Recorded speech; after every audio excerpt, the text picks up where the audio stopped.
ni a descansar después de una larga semana de trabajo y que seguramente cargadita como en todos los tribunales, ¿no? Vamos a platicar lo que nos queda por aquí pendiente con respecto al delito que estamos analizando. Y decíamos el día de ayer que en el caso del feminicidio y que íbamos analizando estos elementos del delito, decíamos, bueno, y al hablar de ese delito señalamos que es un tipo especial porque tiene elementos que lo hacen autónomo e independiente, que el legislador le agregó algunos elementos a este delito que definitivamente lo hacen independiente del homicidio. Y también nos preguntaríamos, ¿es un tipo normal o es un tipo anormal? Y cuando nos preguntamos acerca de esto, bueno, sabemos que el tipo normal es cuando solamente cuenta con elementos objetivos. De acuerdo a la descripción legal de nuestro delito, nos vamos a encontrar que tiene elementos objetivos, normativos y subjetivos, porque nos está hablando, si tienen una relación de parentesco, ese es un elemento normativo. Que exista relación de amistad, la amistad nosotros, o de cualquier otra índole, de afecto, de subordinación, como son sentimientos, estamos hablando de aspectos subjetivos, ¿no? Y entonces, y los objetivos, que es propiamente la privación de la vida. Por eso nosotros pensaríamos que nos encontramos en presencia de un tipo anormal, porque cuenta con elementos normativos, objetivos y subjetivos, no solamente objetivos. No basta solo con la privación de la vida. Recordemos que tenemos, de acuerdo a la descripción legal que marca nuestro Código Penal, diferentes supuestos, desde la exposición en la vía pública hasta las mutilaciones, las agresiones en el cuerpo de la víctima, las amenazas previas que se pudieron haber hecho, etcétera. Entonces nos encontramos en presencia de un tipo anormal porque no solamente consta de elementos objetivos, sino también de elementos subjetivos. ¿Qué más podemos hablar acerca de este delito? Bueno, pues este delito nosotros diríamos que por su autonomía e independencia, pues es autónomo, que por su formulación podemos calificarlo como un tipo casuístico alternativo, porque son varias las opciones que nos da para la realización del tipo. Es decir, el tipo plantea diversas posibilidades para integrarse. Tan es así que encontramos varias fracciones de la descripción legal para que se pueda ubicar el tipo. Por lo tanto, para integrar esta figura delictiva, diríamos que es casuístico, alternativo y acumulativo. ¿Por qué decimos alternativo, acumulativo y además casuístico? Bueno, casuístico por las circunstancias que habíamos mencionado. Nos da varias opciones de comisión. Alternativo porque basta con que suceda una u otra. Acuérdense que cuando analizamos la construcción gramatical del tipo, en el mismo dice y u o. Cuando lleva el prefijo y, diríamos que es acumulativo. Cuando lleva el prefijo o, es alternativo. Y de acuerdo a las diversas fracciones de nuestro Código Penal en este artículo en el que se prevé el feminicidio, vamos a encontrar en cada una de ellas el prefijo tanto o como y. Por eso encontramos que nuestro tipo es casuístico alternativo, acumulativo y además alternativo. Por lo tanto, diríamos que por su formulación es casuístico, alternativo y acumulativo. Por la descripción de sus elementos. Cuando hablamos de la descripción, y a mis alumnos en la Facultad de Derecho, muchas veces se confunden con la composición. Y yo les digo, no, cuando estamos hablando de la descripción del elemento, estamos hablando de toda la construcción gramatical del tipo. Entonces, por la descripción de sus elementos, que es esa construcción gramatical del tipo, el delito de feminicidio podríamos decir categóricamente que es descriptivo.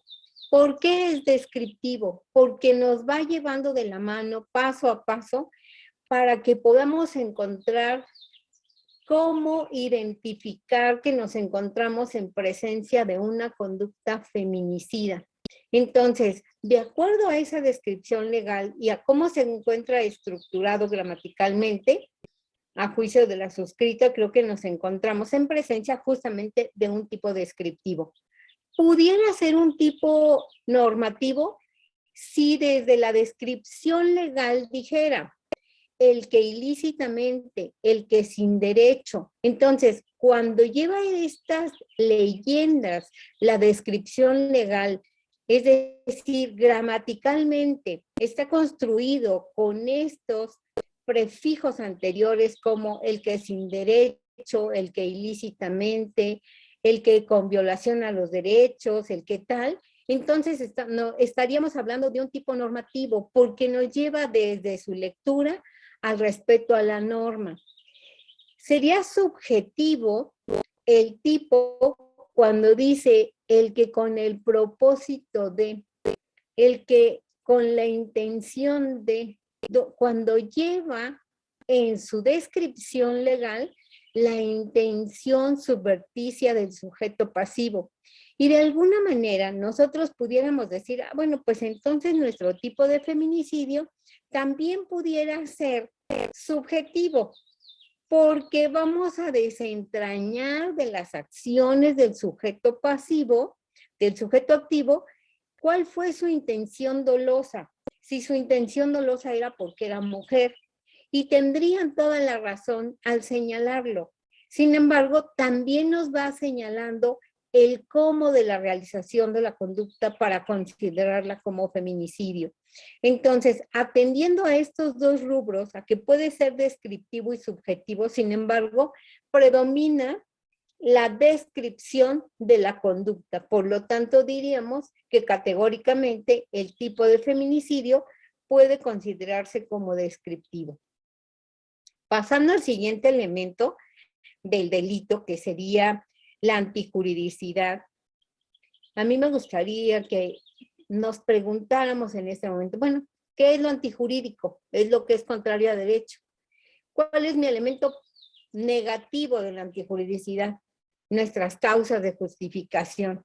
Y entonces diríamos, realmente en el delito de feminicidio, ¿cabría alguna causa de justificación como la legítima defensa, el estado de necesidad, el ejercicio de un derecho, el cumplimiento de un deber, la obediencia jerárquica o el impedimento legítimo? Y la respuesta es no, ninguna causa de justificación podríamos encontrar en el delito de feminicidio por la intención dolosa que lleva el sujeto activo al realizar la conducta. Su intención dolosa del sujeto es privar de la vida a una mujer por esa naturaleza que tiene. Entonces, por lo tanto, definitivamente no podría caber ninguna de las causas de justificación que nuestro código contempla. Después pasaríamos de la antijuridicidad y causas de justificación a la culpabilidad y a la inculpabilidad. Y aquí les pregunto, ¿cuándo estamos en presencia de una conducta inculpable? Porque las formas de comisión del delito pues son dolo, culpa y en su caso a lo mejor también a ustedes les tocó platicar acerca de la preterintencionalidad, pero ya la preterintención quedó eliminada de nuestros códigos y solamente tenemos el dolo y la culpa. Pero ¿cuáles son las causas de inculpabilidad? También para que pudiera privar una causa inculpable del delito, es que fue por un error invencible que se cometió en la conducta y por eso diríamos que es inculpable. No era a María la que quería matar, sino a Juanita, pero los móviles eran los mismos. Entonces, definitivamente también las causas de inculpabilidad en el delito de feminicidio no cabrían, ¿no? Entonces, también en el caso de la imputabilidad o la inimputabilidad, el sujeto activo del delito, cuando es inimputable, pudiera realizar la privación de la vida de una mujer, sí, pero no tiene esa intención dolosa. No tiene la intención dolosa de que porque es mujer, por esa aberración a la mujer o por esa aberración a los aspectos femeninos de alguien. Entonces, por lo tanto, también sería muy complicado acreditar la inculpabilidad. Entonces, de la inimputabilidad. No sé si ustedes en su código también seguramente tienen el dominio perfecto de sus ordenamientos jurídicos, pero cuando hablamos de las excusas absolutorias, recordarán que la excusa absolutoria se encuentra prevista no en un apartado especial de nuestro código, y que las excusas absolutorias se encuentran previstas en cada título o bien en cada delito, en cada artículo.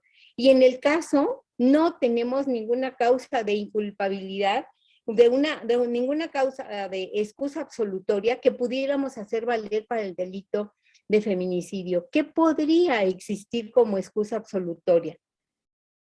Definitivamente no. Por ejemplo, cuando dice, bueno, excusa absolutoria, no se impondrá pena alguna cuando la persona comparezca ante la autoridad ministerial y devuelve el objeto robado antes de que inicie la carpeta de investigación. Ah, pues ahí tenemos la presencia de una excusa absolutoria.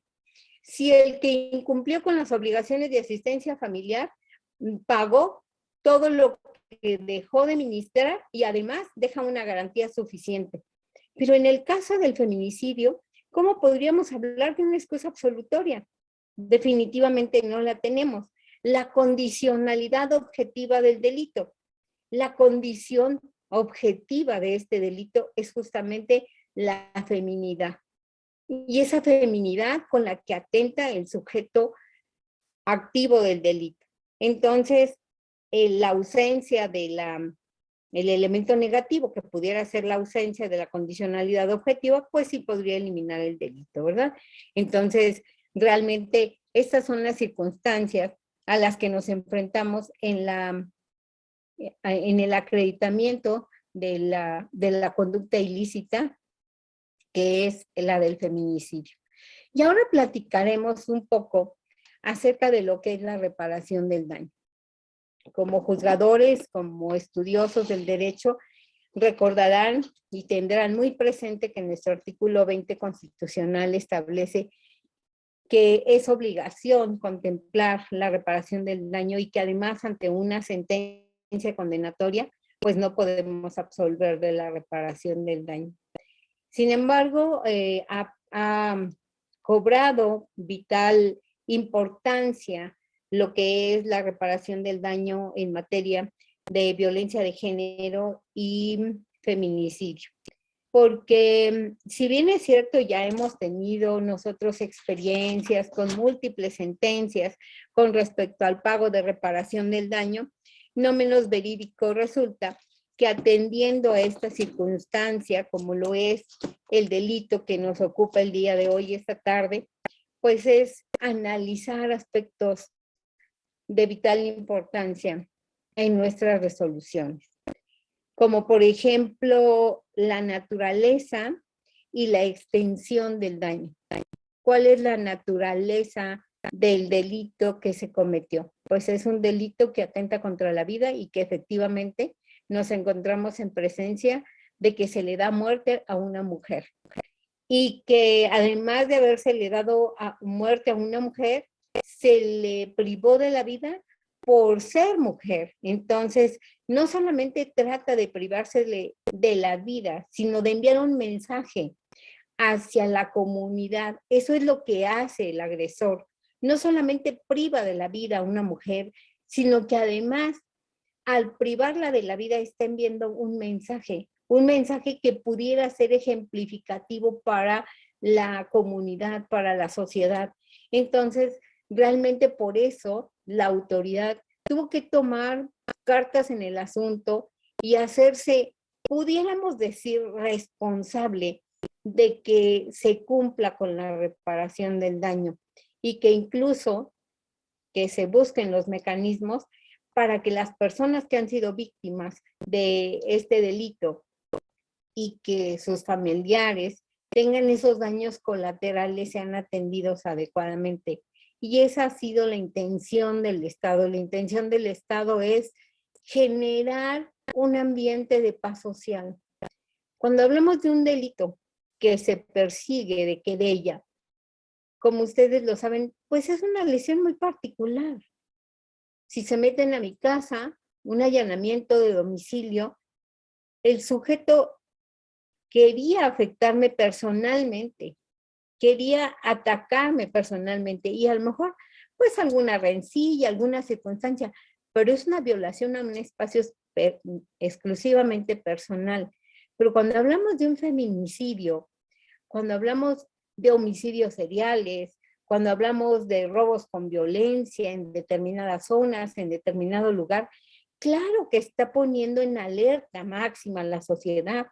Y es ahí donde entra el Estado a salvaguardar a la paz social. Y entonces, en el caso del feminicidio, que además fue motivo de análisis y de estudio y de observaciones internacionales en nuestro país por lo de las muertas de Juárez, que vino a desencadenar toda esta oleada a nivel mundial, pues entonces el Estado tuvo que asumir la responsabilidad de ser parte de algunas instituciones de índole internacional y dar cumplimiento con lo que le mandataban la firma de esos tratados internacionales y verificarlo y atenderlo y generar las políticas públicas suficientes para que cada uno de los estados de la República Mexicana también lo atendiera.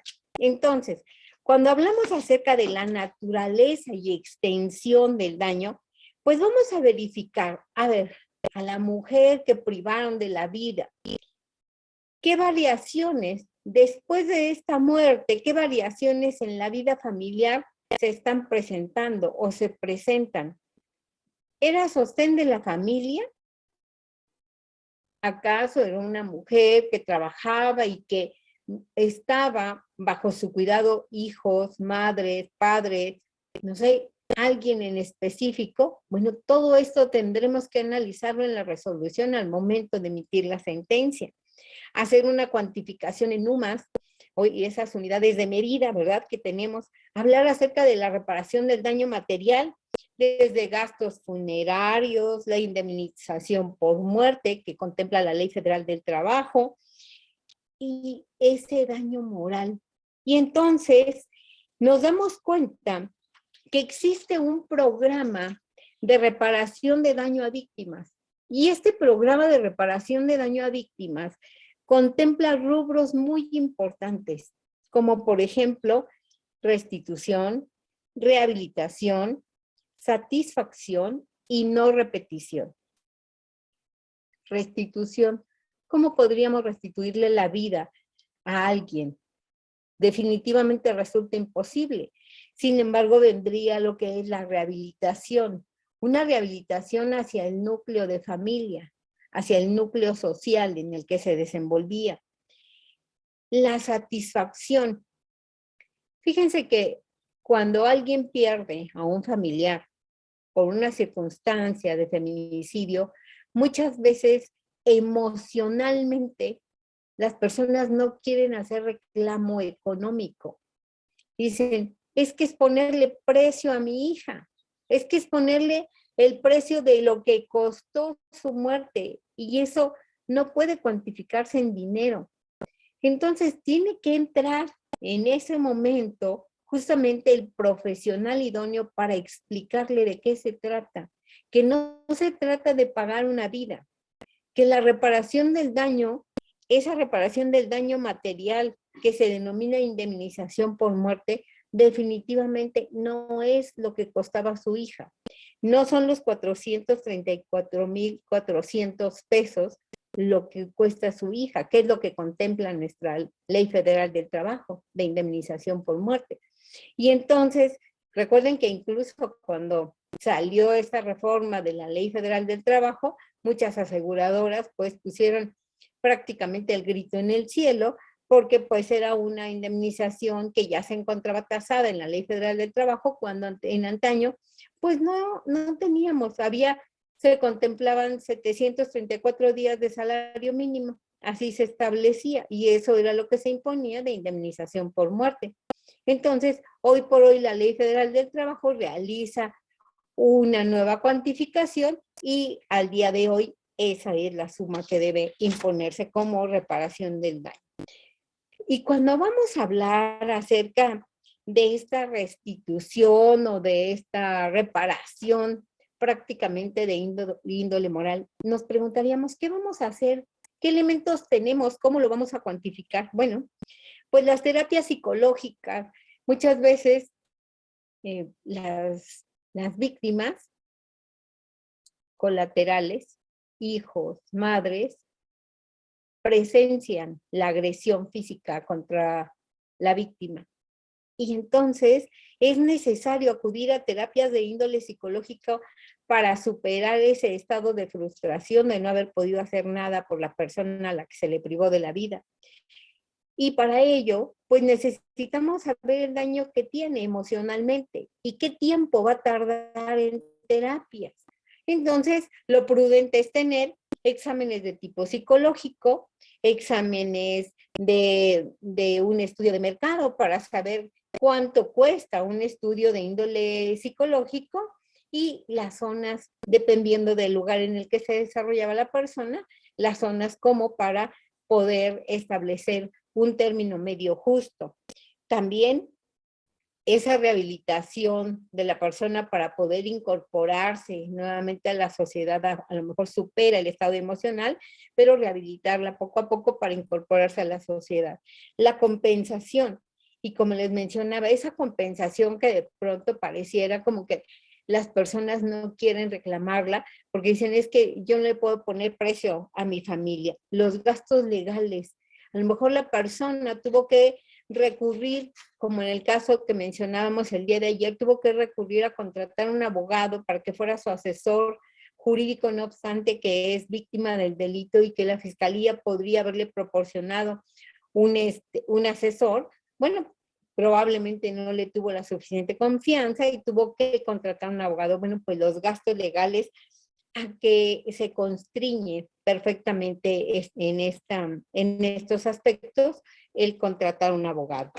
Entonces, también la sentencia, nosotros cuando emitimos una sentencia, estamos dando con ello una medida de satisfacción a las víctimas del delito, porque saber que esta persona va a estar privada de la libertad y que además fue a consecuencia del hecho que provocó y que ocasionó la muerte de la persona, pues de alguna manera genera un estado de tranquilidad, aunque no pudiéramos decir que con ello es suficiente. Entonces, ¿qué tenemos? ¿Qué ordenamientos tenemos que verificar para imponer nuestras reparaciones del daño? Pues principalmente, obviamente, nuestro Código Penal. Ustedes tienen su Código Penal en sus artículos 32, 33 y 34 que contempla las reparaciones del daño. Y en estas reparaciones del daño, pues también está contemplando los rubros que se deben tomar en consideración. Permítanme, voy a cerrar la ventana.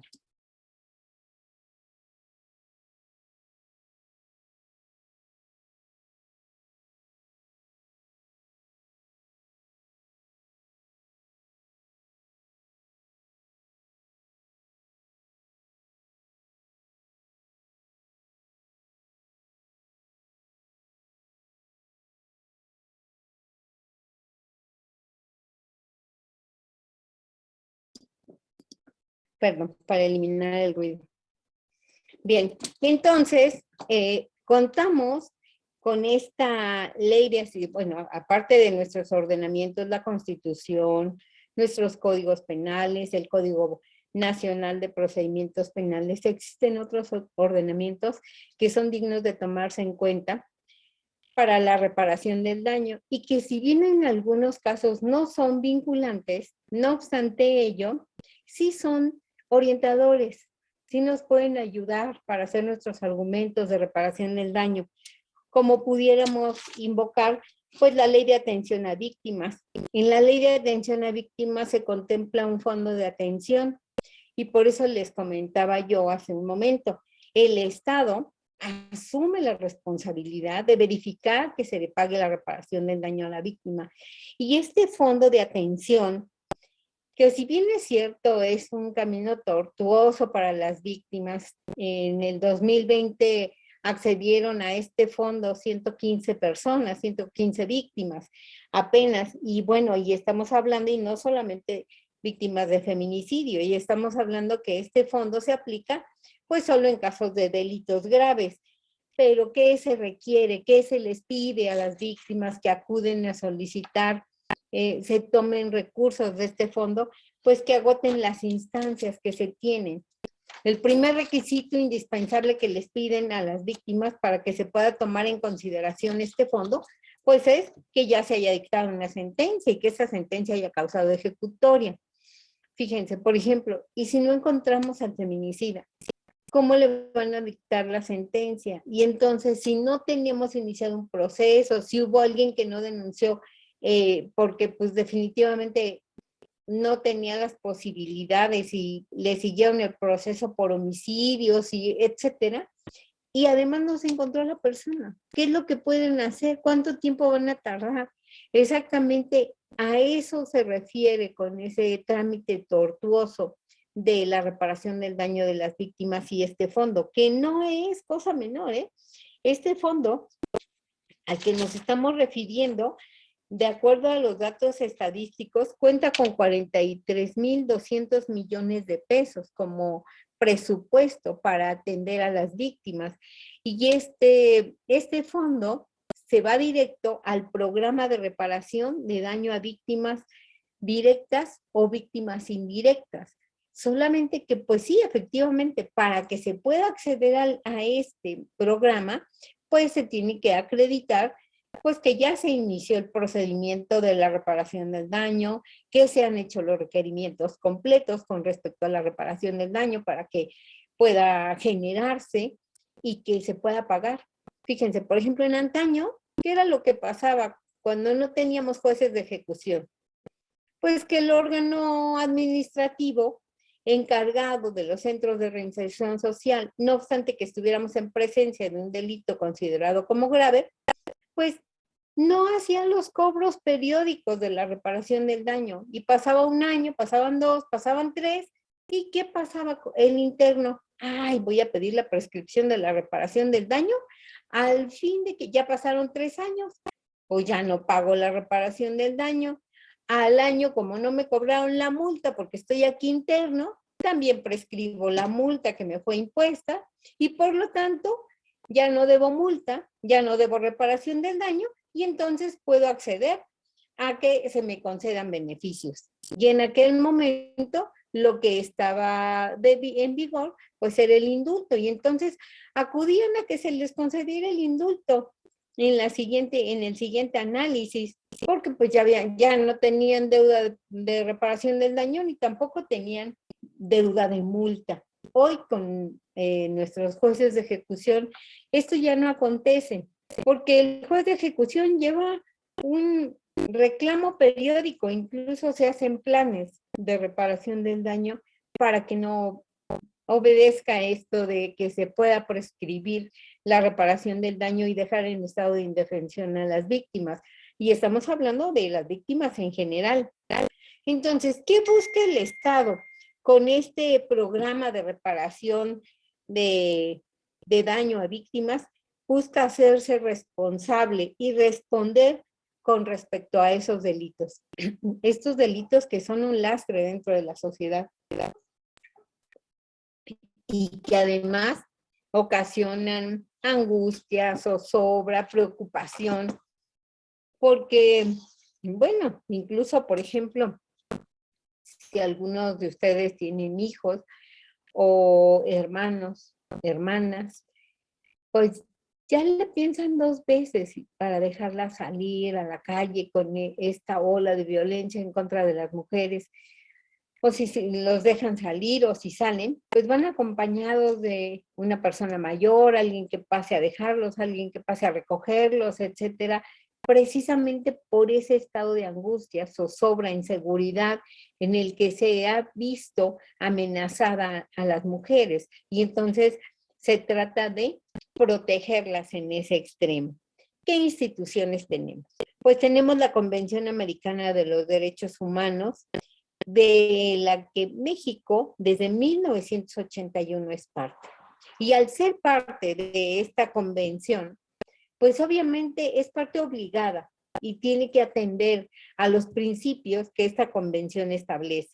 La Corte Interamericana puede tomar parte en casos graves si es que no se atienden adecuadamente en nuestro país. Por eso hemos tenido algunas quejas ante la Corte Interamericana con respecto a lo que se sufre en este país. Nuestra constitución política en el 20 constitucional y en el artículo 30 del Código Penal Federal, que también se establece, obviamente, esta reparación del daño. La Comisión Estatal de Víctimas o Ofendidos, también contamos con un manual y protocolo de atención a víctimas, y este manual y protocolo de atención a víctimas se encuentra vigente desde el 2017. Y como les digo, si bien es cierto, no es vinculante, sí es un documento orientador para que nosotros podamos tomar en consideración y atender cómo lo podemos aplicar a nuestras víctimas, cómo podemos tomar en consideración estos aspectos. Si nosotros pretendemos que los sujetos tomen terapias de índole psicológico, ¿cuántas terapias tendrá que tomar? ¿Cuántas terapias deberá estar sujeto? Entonces, una vez que se le consulte al especialista que deberá atender a las víctimas en el caso del feminicidio, pues se hará un parámetro para decir, bueno, si nos señala que deben ser 10, que deben ser 20, que deben ser 30 sesiones, atendiendo al costo, eso es lo que nos daría la reparación del daño, por lo que, acuérdense que anteriormente hablábamos de daños y perjuicios. Los daños era lo ocasionado en el momento y los perjuicios la consecuencia del delito. Entonces, hoy estamos hablando de una reparación integral del delito. Cuando se habla de la reparación integral, tenemos que tomar todos estos aspectos que engloban perfectamente la conducta. ¿Qué es lo que está impactando? Incluso en materia de ejecución tenemos un programa de reparación del daño también, pero que nos habla de una justicia restaurativa. Y esta justicia restaurativa, que si bien se va a ocupar de la reparación del daño material, de lo que el juez haya considerado en la sentencia, como pudieran ser las terapias, la indemnización por muerte, la rehabilitación para reincorporarse a la sociedad adecuadamente, la multa por el delito. Cuando estamos ya en etapa de ejecución, se habla de una justicia restaurativa que pretende recomponer el tejido social. No podemos acudir a la justicia restaurativa en ejecución si no existe voluntad de las partes. Y esto sí es muy importante, lo veo un poco peregrino, diría yo, porque si bien es cierto esta justicia restaurativa que se busca una vez dictada la sentencia, debe contar con los principios de voluntariedad, flexibilidad, responsabilidad, confidencialidad, neutralidad, honestidad y la reintegración. No menos verídico resulta que cómo podríamos garantizar a las víctimas del delito que enfrentar al agresor para llevar a cabo esta justicia restaurativa no va a dar al traste con el tratamiento de índole psicológico que hubiera llevado a cabo. Entonces, se me hace sí, una bondad del ordenamiento, pero también con una gran dificultad de poderlo cristalizar. Yo me preguntaría, si privaran de la vida a una de mis hijas, yo podría enfrentar al agresor para ver si tenemos esa justicia restaurativa, si yo desde el fondo de mi corazón lo perdonaría, y que independientemente del pago de los daños materiales se recomponga el tejido social. Realmente creo que estamos muy lejos de poder llegar a una circunstancia de esta naturaleza, pero más que el pago de los daños, más que el pago de la reparación del daño, que ya fue motivo de análisis de un juzgador, del juez de juicio, y que ya consideró todos estos aspectos que veíamos hace un ratito, que ya consideró la restitución, rehabilitación, satisfacción, la no repetición de acuerdo al mandato constitucional, que ya analizó la afectación moral, que ya analizó la afectación material y ya lo decidió en una sentencia. Ahora lo que tenemos con el juez de ejecución es buscar un plan de justicia restaurativa, pero que va encaminada, este plan de justicia restaurativa va encaminado más bien a recomponer el tejido social.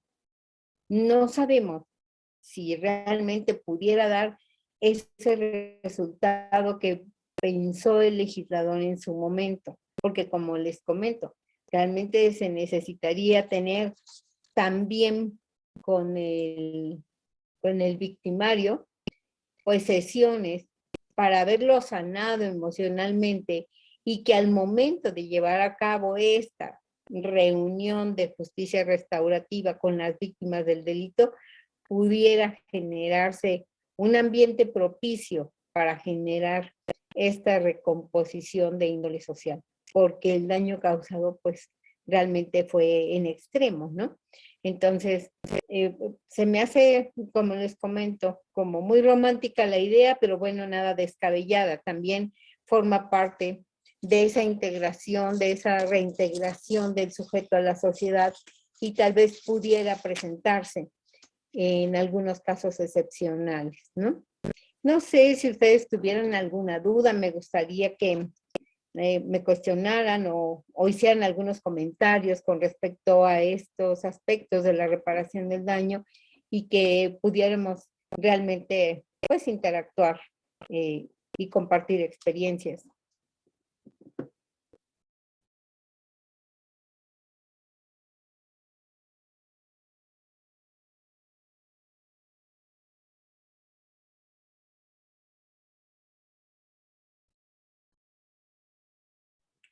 Doctora, digo, yo no estoy yo no estoy en posición de juzgadora, pero luego de repente revisando algunas de las sentencias, no solo de San Luis Potosí, sino en general de las que nos mandan vía Conatriba los enlaces, hay muchas sentencias de feminicidio que, o explícame porque ahí es donde me pierdo un poco, que en la sentencia de origen, o sea, en la del juez de origen, no en el de ejecución, no marcan una reparación del daño. ¿No sería necesario en todos los casos ponerla, no solo sentenciar al individuo? Sí, efectivamente se tiene que tomar el rubro de la reparación del daño. La sentencia pudiera ser, a lo mejor estamos hablando de que en la sentencia estamos hablando de una pena, pero hay que individualizar también la reparación del daño y en ella se tiene que contemplar. La Constitución nos tiene categóricamente prohibido absolver de reparación del daño si tenemos una sentencia condenatoria. Entonces, no podemos omitir la reparación del daño en ninguna resolución, en ninguna, porque no declaramos empates en nuestras sentencias, ¿no? Siempre tenemos una persona que es considerada como responsable de la conducta. Entonces, por lo tanto, al ser responsable de la conducta, deberá tener una sanción también pecuniaria. ¿Qué daño causó? Porque incluso, por ejemplo, en el delito de amenazas, ¿no? En el delito de amenazas exclusivamente fueron eso, amenazas. ¿Pero qué causó en el sujeto? Angustia, zozobra, para que se configure el delito de amenazas, se requiere que además el sujeto pasivo del delito deje de actuar como normalmente lo hacía. ¿Cómo lo vamos a ayudar a que mejore? Pues a través de una terapia psicológica que le ayude a superar los temores por esas amenazas. Lo mismo en el caso del feminicidio, que es lo que provoca al núcleo social. Al núcleo social primario como familia, pues obviamente que todos quedan con angustia, con zozobra de qué fue lo que pasó. Fíjense, por ejemplo, en una ocasión tuve la oportunidad de conocer un asunto de un señor que priva de la vida a su esposa en su domicilio, la mata con un cuchillo, la acuesta en la cama y la deja desangrándose. Y para aparentar que él también estaba afectado emocionalmente por lo que había sucedido, se inyecta una insulina, que una de sus menores hijas necesitaba insulina, se inyecta la insulina, pero no sin antes dejar su gafete del Seguro Social y todos sus documentos para que su mamá pudiera llevarlo y atenderlo, ¿verdad? Inmediatamente. Y le habla a su mamá y le dice, mamá, he cometido una tontería. Entonces, cuando llega la mamá, pues encuentra el cuerpo de la persona, la mujer, y a él con una dosis extrema de insulina, que pues obviamente fue atendido y tanta. Pero él tenía ya conductas de acoso hacia su propia esposa.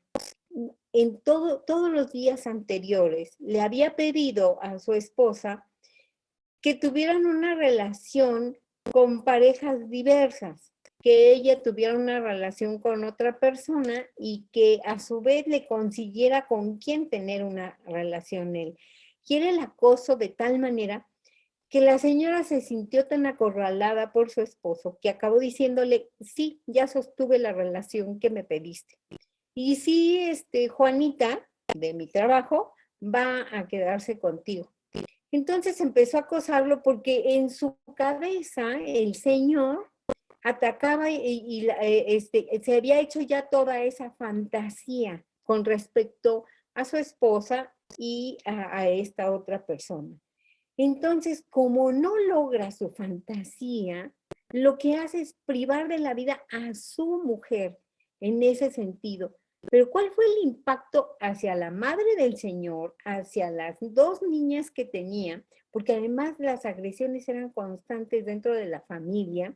Y en aquel momento no teníamos esta figura del feminicidio, simplemente fue homicidio. Y homicidio agravado porque era su esposa. Sí, pero todo lo que las niñas se quedaron sin papá, sin mamá. La mamá del señor, pues se quedó afectada de llegar y ver a su hijo enfermo y aparte a la otra señora en la cama desangrada totalmente, ¿no? ¿Cómo no atender estos aspectos en una sentencia? ¿Cómo no señalar que esas niñas se quedaron de la noche a la mañana huérfanas, sin padre ni madre? Y que además habían sido víctimas de toda esa violencia que se generaba al interior del núcleo familiar. Entonces, ¿qué se tiene que hacer en una sentencia como de estos impactos, como es la violencia de familia? Que por eso la violencia familiar hoy por hoy se persigue de oficio, precisamente para evitar que las mamás o la familia vaya y otorgue el perdón a la vuelta del día. Lo que se busca es que se recomponga el tejido social, porque la familia, el núcleo de familia, pues es la célula de la sociedad. Si esta célula está enferma y se va replicando y replicando, pues vamos a tener una sociedad violenta, una sociedad agresiva. Entonces, sí tenemos que hacer algo en nuestras resoluciones, atender estos aspectos. A lo mejor la fiscalía o a lo mejor el representante de la víctima hoy no nos lo pide, pero tendremos que decretar una audiencia de reparación del daño para que en la audiencia se hable acerca de algunos aspectos que no fueron tomados en consideración y que se aporten los datos de prueba suficientes para poder abocarnos a la reparación del daño. Nuestra Constitución es categórica, no podemos absolver de reparación del daño si tenemos una sentencia condenatoria. No sé si hubiera alguna otra opinión o algo que quieran comentar.